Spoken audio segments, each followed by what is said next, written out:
Oi, eu sou o João Arthur da equipe 1 e eu vou falar um pouquinho sobre o surgimento do impressionismo, prioritariamente na França e depois ele acabou se expandindo para o resto do mundo. Bom, como eu acabei de falar, ele surgiu no final do século XIX na França e ele meio que surgiu para dar um tapa na cara nas obras que eram até então com caráter estético da Belle Époque, ou Belle Époque, que significa bela época, né?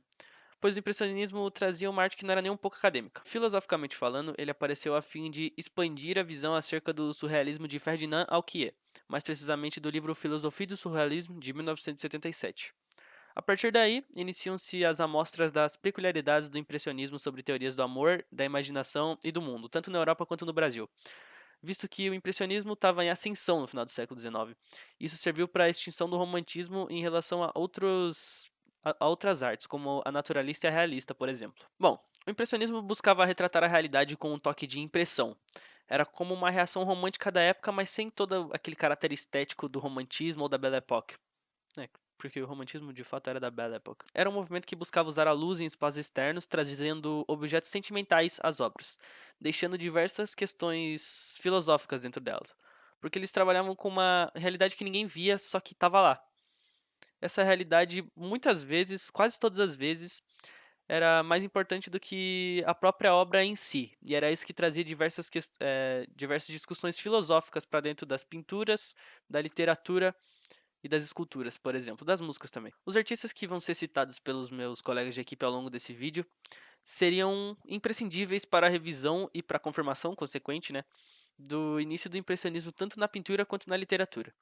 Além disso, o movimento impressionista pós-Alquier, que foi o cara que escreveu Filosofia do Surrealismo, serviria para revisitarmos momentos importantes das culturas europeia e brasileira. Brasileira principalmente porque nós tivemos alguns momentos mais obscuros, por assim dizer, aqui no Brasil, como o pré-modernismo. Mas isso os meus colegas vão explicar mais pra frente. Olá pessoal, tudo bem? Eu sou o Vitor Vicente, da equipe 1, da sala 211, e eu fiquei com uma parte de características, né, no nosso trabalho sobre o impressionismo. Bom, gente, eu já comecei com uma imagem aqui para demonstrar, né, para mostrar bem para vocês, né? Então eu tô com uma pintura aqui de Monet, né? E vamos lá. Uma das primeiras características, uma das mais relevantes, é a luz e sombra.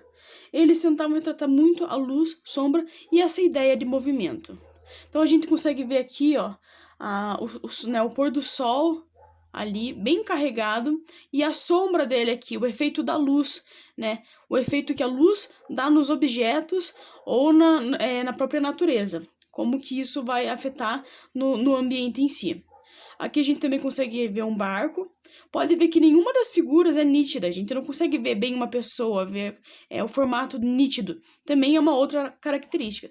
Você nunca vai ver um rosto ou uma paisagem totalmente nítida, até porque o objetivo era pegar exatamente aquele momento. Então podemos ver aqui o movimento da água. Ele não ia deixar a pessoa parar, ele não, os artistas impressionistas eles não ficavam pedindo para alguém pousar ali para ele, fica aqui que eu vou pintar você. Não, eles pegavam um instante. Então, ele aproveitou esse momento. O que ele conseguiu focar foi aqui no pôr do sol, na água e nesse espaço aqui, que é o que a gente acontece no dia a dia. Geralmente a gente foca em apenas em uma ação, em um acontecimento, e o resto fica todo embaçado, como a gente vê aqui, né, na parte traseira e aqui também, né? Então, onde que ele foca? Ele foca mais aqui no barco, no sol e o contraste. Pode ver que as pinceladas são extremamente carregadas de tinta, que dão toda essa ideia de movimento aqui. As sombras estão bem presentes, né, como eu falei do sol aqui. E eu vou passar para uma outra para demonstrar em rostos para vocês. Bom, aqui a gente tá com uma pintura de Pierre, para mostrar bem para vocês. Pode ver que nenhum rosto está nítido, né? Dá essa ideia de emaranhado, né? Lá atrás também conseguimos ver as folhas, como se elas estivessem num vento, a ideia de movimento. Pode ver que nada tá nítido, tá tudo como se estivesse inacabado, né? Dando essa sensação de movimento aqui. Né? Pode ver a jogada de luz, de sombra também que acontece. O foco maior em cores, podemos ver cores bem nítidas aqui, é tudo bem colorido, né?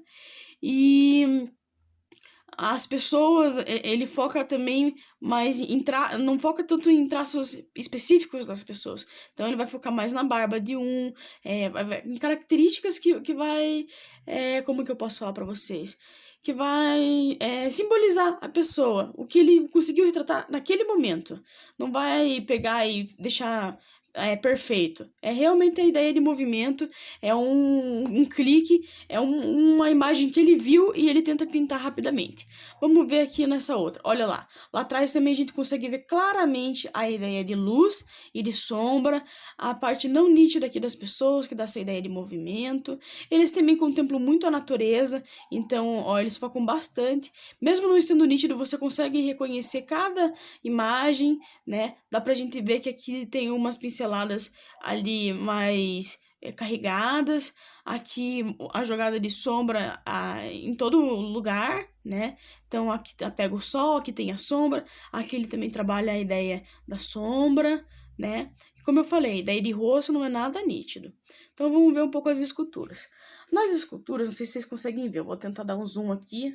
Mas a escultura, o que acontece? Ele também tenta dar essa ideia de movimento, os rostos também não são nítidos, esse aqui até ele pega um pouco o formato, mas não tem características, ele também não é tão aprofundado, e todas as obras, todas as esculturas, elas são inacabadas, para dar essa ideia de movimento, da obra sendo feita, né? Então, dificilmente você vai ver uma totalmente pronta. Eles pegam bem essa ideia como se ela tivesse inacabada. É uma das características maiores também do impressionismo, né? As pinceladas carregadas, então, a ideia de luz e sombra e a imagem não nítida, né? É desfocada. Então é isso, galera. Espero que vocês tenham entendido alguma coisa, né? E qualquer coisa, pergunta aí para a equipe. Falou! Bom dia, meu nome é Luiz, sou integrante da equipe 1. Vou apresentar os principais artistas do Iluminismo e selecionei 2 obras de cada um, das mais famosas e as que representam melhor o Iluminismo. Então, o primeiro foi Claude Monet. Ele fez a impressão Nascer do Sol e o Campo de Papoulas. O segundo é Edgar Degas, que fez o ensaio de balé e a aula de dança. O terceiro é Pierre-Auguste Renoir, que fez o Almoço dos Barqueiros e as Duas Irmãs. O quarto é Edouard Manet, que fez a Ferrovia e o Tocador de Pífaro. O quinto é Camille Pissarro. Ele fez o Boulevard Montmartre, Primavera, e o Boulevard Montmartre de Noite. O sexto é Alfred Zisler, que fez a neve em Louveciennes e a ponte em Villeneuve-la-Garenne. E por último, o mais conhecido, Vicente Van Gogh, que fez a Noite Estrelada e o Autorretrato. Todos franceses, né?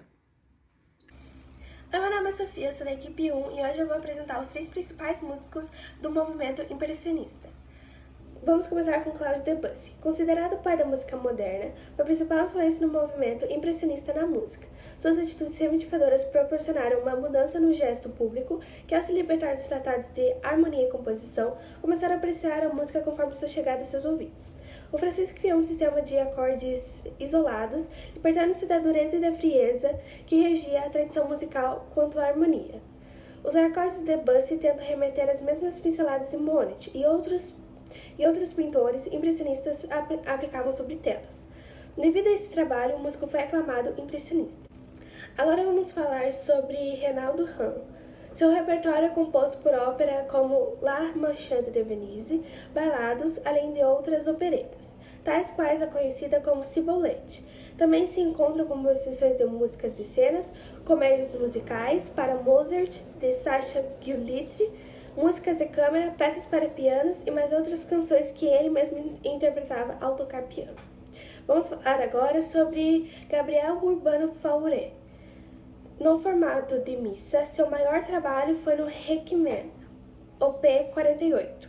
Diferente de outras obras do gênero, na música de câmara, gênero de destaque do compositor, compôs 2 quintetos para piano e 2 sonatas para piano e violino, além de 2 sonatas para piano e violoncelo.